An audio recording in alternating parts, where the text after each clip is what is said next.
friends, in this video I'm going to tell you how to update a blog post in a WordPress website. I hope you have already written a blog post on your WordPress website, and now to maintain the content freshness you just want to update that existing blog post.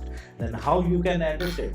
As you can see, I am into the WordPress admin dashboard, and here in the left side toolbar there is an option of post, and as I move my cursor on the post, then automatically all post gets displayed over here, and we are going to click on the all post as we have already written that particular blog post, right?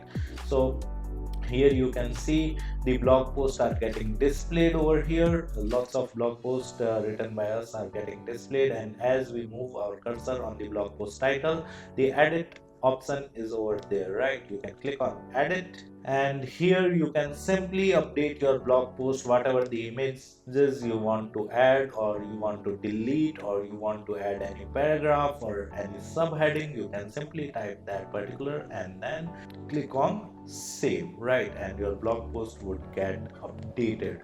So this is how you can update your blog post that you have already written on your WordPress website. Apart from it, if you want to learn digital marketing course in detail, then I have added my website link in video description. You can simply visit to our website, explore our digital marketing course, and you can purchase the course directly from there. Thank you so much. If you want to learn digital marketing for free, then subscribe Digital Bikana YouTube channel right now.